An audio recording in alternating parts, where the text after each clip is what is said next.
we've seen now for a number of cycles is that the American people just want to see work done here in Washington. I think they're frustrated by the gridlock. They'd like to see more cooperation.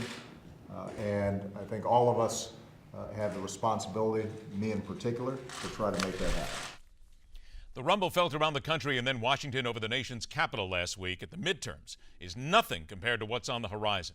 A president armed with a slew of executive orders ready to be inflicted upon America, lawmakers fighting within their own ranks, preparing to take on what some see as a rogue chief executive, and we're already fast-tracking to 2016.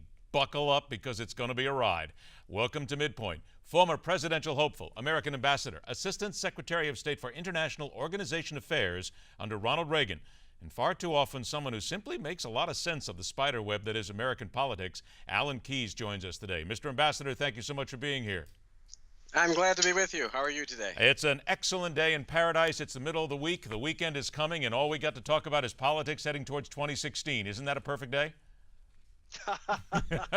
I would say so if our politics were, to me, a little more hopeful. But okay. Well, we're going to start right there because everybody would hope that the president will not issue executive orders, certainly on immigration reform. And then, of course, there's apparently a slew that he has ready for basic climate change, EPA regulations as well. It's all ready. So if we're trying to look hopeful, what is it that Republicans/opponents can do? Because it would seem that the pen will come out, the orders will come out, and then we will simply have to deal with it and try to untangle it for months and years to come, no matter what. Well, I think the really salient question, though, for people in this country has nothing to do with what the Republicans are going to do. It has to do with what they want to do.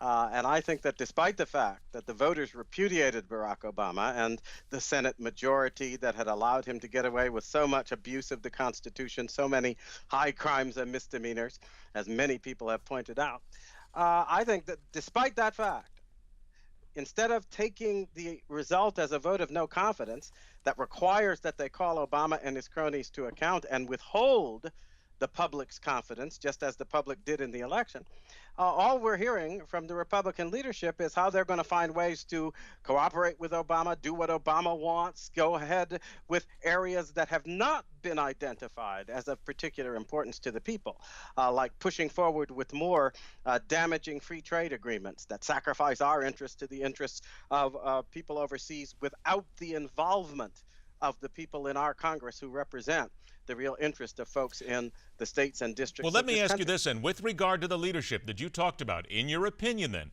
are the Republicans currently led by spineless leaders? It's not spineless. I'm sorry. They have lots of spine. They had the spine to declare war on their own grassroots during the primaries. They have the spine to win an election that is a mandate of repudiation against Obama and then look the very people who voted for them in the eye and tell them to sit down, shut up, while they get on with the business of governing that involves collaborating with Obama in areas that the public rejects, that their own constituents soundly and roundly reject. Well, so I think they got a lot of spine. It's just that their spine is being exercised to maintain and go forward with positions that their constituents have rejected. All right, now I wanted to ask you, we're going to take a break here in just a moment, but about the minute we have left here, Nancy Pelosi did an interview with Politico where she says, I do not believe what happened during the midterms is a wave. This was no wave of approval for Republicans. This was an ebbing and ebb tide for us, the Democrats. You agree or disagree? Well, I think in one sense she's right. What happened during the election was people were saying what I think is clear.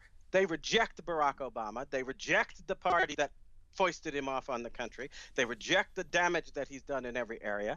But on the other hand, if you are thinking that the Republican leadership then represents some kind of committed alternative that's going to fight him and call him to account, and you went to the polls to vote for that, there was a wave of repudiation, but it's not clear it's going to be it's going to have a corresponding wave of representation in the Congress, because I think that the quisling leadership of the Republican Party, as I call them, the Boehner-McConnell clique that now controls the leadership, they're not of a mind to represent the constituents who put them into office and gave them these majorities. All right, now hold tight because I'm going to catch you on that as we come back after the break. We return for more with Alan Keyes right after a short intermission with what would seem to be a seismic shift in racial politics, but a move that many people deem no big deal. And at 51 minutes after the hour, telling it like it is rooting for a lawsuit against one of the more hateful and spiteful talkers on cable television today. That and so much more coming up as we continue right here on MidPoint, where every day we question everything.